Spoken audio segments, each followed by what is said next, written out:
EC maths with Vaishali Sharma देख रहे हैं। हम लोग कॉम्प्लेक्स एनालिसिस पढ़ रहे थे। कॉम्प्लेक्स एनालिसिस में हम लोग कोशी इंटीग्रल फॉर्मूला देख चुके हैं, डेरिवेटिव ऑफ एनालिटिक फंक्शन देख चुके हैं और देख चुके हैं कि किसी एनालिटिक फंक्शन का डेरिवेटिव भी क्या होता है, एनालिटिक होता है। दैट मीन्स हम लोग 3 वीडियो टोटल देख चुके हैं। हमारे पास अब नेक्स्ट थ्योरम है हमारे पास मोरेरा थ्योरम। ठीक है, जो भी पूछी जाती है आपके पास तो हम लोग देख लेते हैं ये कि मोरेरा थ्योरम होती क्या है इसका, क्योंकि नेमिंग थ्योरम है तो स्टेट एंड प्रूव भी पूछा जा सकता है, या फिर आपको थ्योरम का स्टेटमेंट दे देगा और आपसे प्रूव करने के लिए बोलेगा। तो आपको स्टेटमेंट और नेम दोनों ध्यान होने चाहिए। ठीक है, तो हमारी थ्योरम क्या बोलती है कि let f of z be a continuous function. ठीक है, हमें एफ ऑफ जेड क्या दे रखा है, कंटिन्यूअस फंक्शन दे रखा है इन अ सिंपली कनेक्टेड डोमेन जी, जो कि इसमें है एक सिंपली कनेक्टेड डोमेन जी में है। If integration under close contour c f of z d z equals to 0। ठीक है, किसी सिंपली क्लोज्ड कंटूर सी के अंदर एफ ऑफ जेड का इंटीग्रेशन क्या होता है, 0 होता है along every simple close contour C in G, then F of Z is analytic in G. तब एफ ऑफ जेड क्या होगा, एनालिटिक होगा। ठीक है, तो ये करना है हम लोगों को, तो हम लोग इसका प्रूफ देखते हैं। सबसे पहले आप देखो कि आपको क्या दिया हुआ है। आपको ये दिया हुआ है कि आपके पास कोई रीजन है, कोई डोमेन है जी, उसमें आपके पास मैंने मान लिया कि मेरे पास 2 पॉइंट्स है, जेड नोट और एक पॉइंट है जेड। अब इस जेड नोट तक पहुंचने का एक रास्ता मेरे पास ये है और एक रास्ता मेरे पास ये है। ये हो गया मेरा C1 पाथ और ये हो गया मेरा C2 पाथ। आप देख लो कि जेड नोट और जेड तक पहुंचने के लिए मेरे पास 2 पाथ है, 2 इंडिपेंडेंट पाथ हैं। अगर इन दोनों को मैं कनेक्ट कर दूं, ठीक है, इस पूरे कर्व को मैं कनेक्ट कर दूं, C1 और C2 को कनेक्ट कर दूं, तो मेरे पास जो कर्व बनेगा वो मान लेती हूँ मैं, वो क्या है, मेरा सिंपली क्लोज कंटूर C है। ठीक है, यहाँ से आप मान लो कि आपके पास जेड नोट तो क्या है, एक फिक्स पॉइंट है, और जेड क्या है, एक रोटेटिंग पॉइंट है जो आपका रोटेट कर रहा है। ठीक है, रोटेट दैट मीन्स वेरी कर रहा है। ठीक है, तो यहाँ पे आप देखो कि let z not be a fix point and z is a point which varies in domain G. Domain G. If we join Z0 and Z by C1 and C2, then C1 and C2 will make contour C। ठीक है, C1 और C2 आपका क्या बना देंगे, contour C बना देंगे। तो integration of f of z under contour C f of z d z equals to क्या हो जाएगा। अब आप देखो कि ये दोनों क्या है, इनकी डायरेक्शन क्या है, अपोजिट है, अपोजिट डायरेक्शन है। तो एक इंटीग्रेशन क्या हो जाएगा, ये तो हो जाएगा -C1 f of z d Z. एक को नेगेटिव लेना पड़ेगा आपको और एक को पॉजिटिव लेना पड़ेगा, C2 f of z d Z. अब आप देखो कि -C1 है, दैट मीन्स ये माइनस आगे आ जाएगा, C1 f of z d z equals plus integration under close contour C2 f of z d Z. Close contour नहीं है, ये सिर्फ एक हमारा कर्व। ठीक है, ये वैल्यू आपको ऑलरेडी 0 दे रखी है। यहाँ से क्या मिलेगा कि C1 f of z t z equals to C2 f of z t z. इसका मतलब क्या हुआ आपके पास कि जेड नोट से जेड की तरफ आप किसी भी पाथ के अलोंग जाओ, आपको इंटीग्रेशन की वैल्यू क्या मिलेगी, सेम मिलेगी। ठीक है, मतलब जो आपका इंटीग्रेशन है वो पाथ पे डिपेंड नहीं करता है, वो सिंपली आपके फर्स्ट पॉइंट और लास्ट पॉइंट पे डिपेंड करेगा, पाथ पे ये डिपेंड नहीं करता है। यहाँ से हम लोगों को सिर्फ इतना पता चला है, ठीक है, कि आप किसी भी पाथ के अलोंग जेड नोट से जेड की तरफ जाओ, आपको सेम वैल्यू ही मिलेगी इंटीग्रेशन की। ठीक है, तो आपको सेम वैल्यू इंटीग्रेशन की मिलेगी। तो अब हम लोगों को तो रिजल्ट निकालना है कि एनालिटिक है मतलब डिफरेंशिएबल है, तो कुछ ना कुछ तो निकालना पड़ेगा, या तो किसी प्रॉपर्टी का यूज करेंगे। तो इसमें ये क्या करता है कि जो डेरिवेटिव निकालता है वो डेरिवेटिव को ये एनालिटिक बता देता है। तो अगर किसी एनालिटिक फंक्शन का डेरिवेटिव भी एनालिटिक होता है, तो अगर एनालिटिक आ गया डेरिवेटिव, दैट मीन्स वो फंक्शन भी क्या होगा, एनालिटिक होगा। ये प्रूव करने का यहाँ पे। ठीक है, तो हम लोग मान लेते हैं लेट, ठीक है, हम लोग यहाँ से क्या करते हैं, वेरिएबल ऑफ इंटीग्रेशन भी, वेरिएबल ऑफ इंटीग्रेशन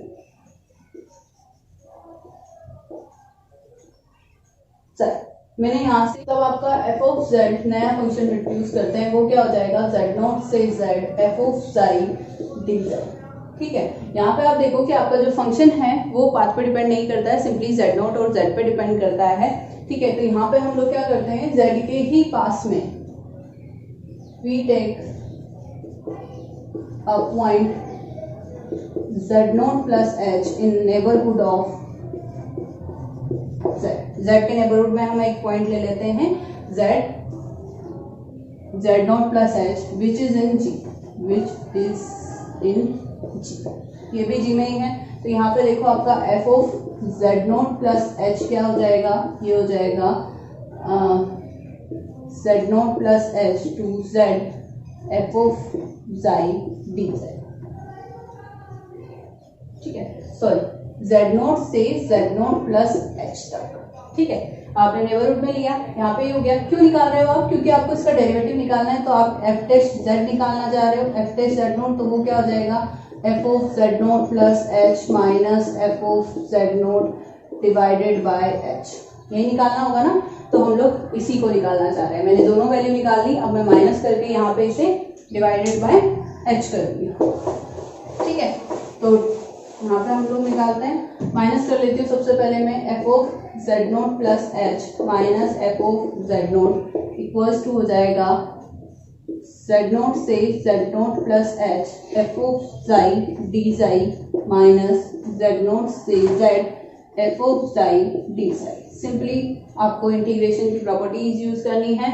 यहाँ पे जेड नॉट है, यहाँ पे जेड नॉट है, लिमिट ऑफ इंटीग्रेशन चेंज करोगे तो आगे नेगेटिव आ जाएगा, ये हो गया जेड नॉट प्लस एच। ठीक है, एफ ऑफ जाई डी जाई प्लस जेड से z not F of xi d जाई। ठीक है, ये हो गया। अब आप देखो यहां से क्या आ जाएगा आपके पास, ये आ गया z से z not plus h f of xi d जाई। ठीक है, कैसे आया। अब आप देखो कि अगर मैं इसको पहले और इसको बाद में रखूं, ठीक है, सिंपली क्योंकि मैंने लिमिट ऑफ इंटीग्रेशन चेंज किया है, तो ये z से जेड नॉट हो जाएगा, ये z से हो गया जेड नॉट। ठीक है, और मेरे पास क्या था जेड नॉट से जेड नॉट प्लस एच। तो अब आप देखो ये ज्वाइन हो जाएंगे, लिमिट ऑफ इंटीग्रेशन सेम, मतलब सेम पॉइंट पे, इसकी एंडिंग पॉइंट और इसका फर्स्ट पॉइंट सेम है, सेम लिमिट है, तो ये ज्वाइन होके आप लोग क्या लिख सकते हो, z से z not plus h f of xi d जाई। ये किसकी value I, F of z not plus h minus capital F Z, ये आ गया। अब आपको सिंपली इसे क्या करना है, डिवाइडेड बाय एच करना है, और इसमें से हमें क्या घटाना है, माइनस एफ ऑफ जेड। क्यों, क्योंकि आपको डेरिवेटिव की वैल्यू निकालनी है, वो आएगी आपकी F of Z, small F of Z. ठीक है, तो यहाँ पे आप लोग क्या ले रहे हो कि आप एच को इतना छोटा ले रहे हो कि जो ये पाथ था ना, ये कर्व ना होके एक सिंपली लाइन बन जाए, सिंपली लाइन सेगमेंट बन जाए आपका जेड नॉट से जेड नॉट प्लस एच के बीच में, तो उसे हम सिंपली लाइन सेगमेंट बनाना चाह रहे हैं। तो यहाँ पे अब हम लोग क्या करेंगे, F of z not plus h minus f of z not divided by H minus f of Z, ये निकाल रही हूं मैं। ठीक है, माइनस एफ ऑफ जेड किया, तो अब आप देखो सिंपली आपके पास ये है 1/h इंटीग्रेशन जेड से z not plus h f of Sai D Z. ठीक है, अब आप यहाँ पे देखो, इसको भी मैंने लिखा है, इसको मैं कैसे लिख देती हूँ, नेगेटिव 1/h लिखा मैंने, उसके साथ मैंने यहाँ लिखा z से z नॉट प्लस एच। तो मैंने पॉइंट लिया था नेबरहुड में, वो z के नेबरहुड में पॉइंट लेना है मुझे, वो हो जाएगा z प्लस एच, ना कि z नॉट के नेबरहुड में, तो ये हो जाएगा z प्लस एच। ठीक है, अब आप इसे z नॉट और z नॉट को सेम करोगे, तो ये z नॉट और z नॉट हो जाएगा, ये z प्लस एच हो जाएगा, z से z प्लस एच हो गया, यहाँ पे भी z से z प्लस एच, यहाँ पे भी हम z से z प्लस एच करेंगे। ठीक है, ये हो जाएगा आपका डी जाई। ठीक है, अब यहाँ पे आप देखो डी जाई है, सिंपली आप इंटीग्रेशन करोगे ना यहाँ पे सिंपली, और एफ ऑफ जो z है वो हम लोग क्या कर लेते हैं, बाहर आ जाएगा हमारा। क्यों किया मैंने इसको, ये f of z as it is था। अब आप देखो कि अगर 1/h है, डी जाई है, उसका इंटीग्रेशन क्या हो जाएगा, जाई z से z प्लस एच, यहाँ पे आप देखो 1/h, इंटीग्रेशन ओपन कर दिया मैंने, मतलब लिमिट पुट कर दी, तो ये हो जाएगा माइनस z से z और h/h भी 1 आ जाएगा। तो मतलब इस इंटीग्रेशन को पुट करने का कोई मतलब नहीं है, लेकिन हमें आगे सॉल्व करना है, वो हमें उसमें यूज आएगा, इसलिए हमने इसको इस तरह से चेंज करके लिखा है। ठीक है, तो अब यहाँ पे देखो आपके पास क्या क्या आ गया, सेम लिमिट है।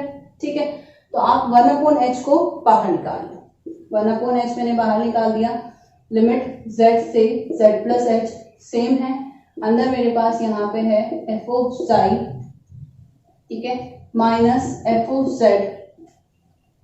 Sai minus f of z D Sai. ठीक है, ये है मेरे पास। ठीक है, अब यहाँ पे देखो आप, चूंकि आपको थ्योरम में क्या दिया था कि आपका f ऑफ z क्या है, कंटिन्यूअस है, तो कंटिन्यूअस की प्रॉपर्टी यूज करोगे आप। कंटिन्यूअस की प्रॉपर्टी क्या होती है कि अगर आपको f ऑफ z कंटिन्यूअस दे रखा है तो आप बोलते हो कि f ऑफ z, अगर किसी पॉइंट पे f ऑफ z नोट पे कंटिन्यूअस दे रखा है तो आप बोलते हो कि वो फंक्शन और उस पॉइंट पे फंक्शन की वैल्यू का डिफरेंस जो होता है वो एप्सिलॉन से छोटा होता है, सब जहां पे z minus z note is less then 10 हो। ठीक है, आपका कोई एप्सिलॉन इस तरह से एग्जिस्ट करता है कि वहां पे एक डेल एग्जिस्ट करेगा कि f of z minus f of z is less than epsilon हो और z minus z note is less then 10 हो। तो ये कंटिन्यूटी की प्रॉपर्टी होती है। यहाँ पे हमारे पास है xi और f ऑफ z। ठीक है, क्योंकि f of xi is continuous at z। ठीक है, तो यहां से आप लोग क्या बोल सकते हो, for any epsilon greater than 0 there exists del greater than 0 such that, इस तरह से कि mod of f of xi minus f of z is less than epsilon whenever mod of xi minus z is less than 10। ये property हो गई। ये property निकालने का मतलब क्या हुआ, और यहाँ पे आपने h इस तरह से लिया है, here we choose, ठीक है, h such that the mod of h is less than 10। ठीक है, तो अब आप यहाँ पे देखो पूरे पे मोड अप्लाई करेंगे, हम लोग मोड अप्लाई करेंगे तो राइट साइड में, लेफ्ट साइड में मोड अप्लाई किया, f of z not plus h minus f of z not divided by h minus f of z, पूरे का मोड। लेफ्ट साइड में भी आप मोड अप्लाई करोगे, लेफ्ट साइड में मोड। अब आप यहाँ पे देखो लेफ्ट साइड में मोड अप्लाई करने का मतलब क्या हुआ कि यहाँ पे मैं मोड को अलग अलग डिस्ट्रीब्यूट करूंगी। ठीक है, लेफ्ट साइड में मैंने मोड अप्लाई किया तो ये हो गया 1/h integration z to z plus h f of xi minus f of z और डी साई। मोड को अलग अलग डिस्ट्रीब्यूट करेंगे तो ये लेस देन इक्वल्स टू आ जाएगा। क्यों? क्योंकि ये वाली टर्म मैं निकाल रही हूँ मैं। ठीक है, इस वाली टर्म में मैं मोड को अलग अलग डिस्ट्रीब्यूट कर रही हूँ, तो ये वाली टर्म मेरी लेस देन इक्वल्स टू हो जाएगी 1/mod h इंटीग्रेशन z से z plus h mode of f of xi minus f of z और डी साई। ये हो गया। अब आप देखो यहाँ पे क्या क्या आ जाएगा आपके पास, यहाँ पे आ जाएगा 1/h is less then del था। ठीक है, तो ये हो गया epsilon upon mode of h, ये आ गया आपका एप्सिलॉन जो कि बाहर आ जाएगा इंटीग्रल से। ये हो जाएगा आपके पास डी साई, ठीक है, मोड ऑफ डी साई।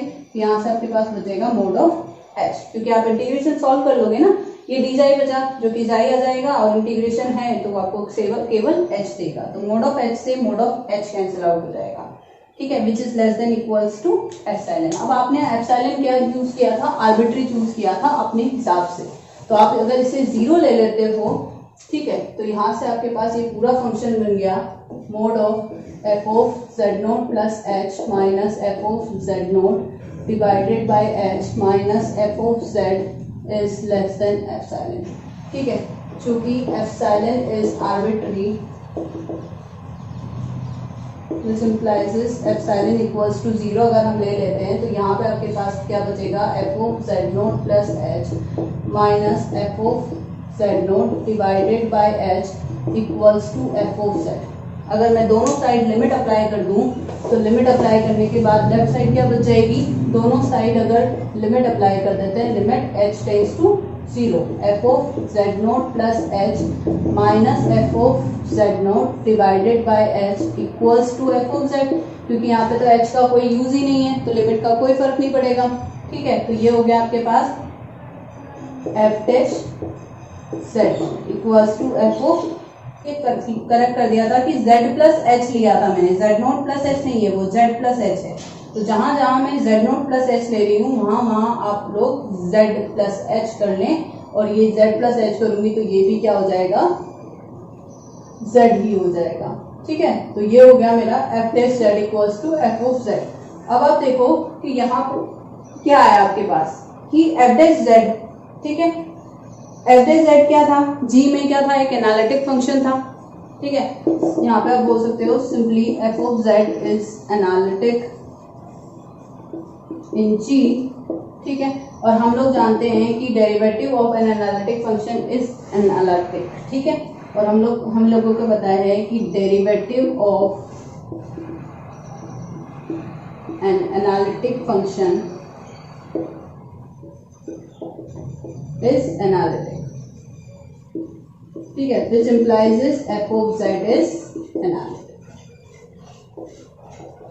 ठीक है, अब आप देखो यहाँ पे क्या हुआ कि आपके पास पता है कि f ऑफ z क्या है, एनालिटिक है, और एनालिटिक फंक्शन का डेरिवेटिव भी क्या होता है, एनालिटिक होता है, तो इसलिए क्या हो गया आपका f ऑफ z भी क्या हो गया, एनालिटिक हो गया। इस तरह से हम मोरेरा थ्योरम कर सकते हैं। मोरेरा थ्योरम में आपने सिंपली क्या किया कि आपने एक z डॉट से z की तरफ आपने मूव किया, दो पाथ लिए c1 c2, दोनों को कनेक्ट किया तो कंटूर बन गया। ठीक है, उससे आपने इंटीग्रेशन निकालना चाहा, इंटीग्रेशन की लेफ्ट साइड 0 आ गई, राइट साइड में c1 और c2 था, दोनों की डायरेक्शन से अलग अलग थी, तो एक नेगेटिव एक पॉजिटिव, दोनों को इक्वल किया तो दोनों की वैल्यू सेम आ रही थी। मतलब जो इंटीग्रेशन है वो पाथ पे डिपेंड नहीं करता है, सिंपली z और z नोट पे डिपेंड करेगा। ठीक है, उसके बाद आपने वेरिएबल को चेंज किया, वेरिएबल को चेंज करके एक नया फंक्शन इंट्रोड्यूस किया, कैपिटल f ऑफ z। नया फंक्शन इंट्रोड्यूस करने के बाद आपने उसको डिफरेंशिएबल प्रूव करना चाहा, तो आपने क्या किया, z के नेबरहुड में एक पॉइंट लिया z प्लस एच। मैंने यहाँ पे गलती की थी, तो आप सही कर लें कि z नोट प्लस एच ना लेकर z प्लस एच लेना है। ठीक है, z के नेबरहुड में एक पॉइंट लेना है, तो z प्लस एच आपने पॉइंट ले लिया, आपने डिफरेंशिएबिलिटी निकाली f of z plus h minus f of z। ठीक है, उसको सॉल्व किया, उसको सॉल्व करने के बाद आपने डिवाइडेड बाय h किया, माइनस f ऑफ z किया, क्योंकि आपको f ऑफ z के इक्वल लाना है उसके डेरिवेटिव को।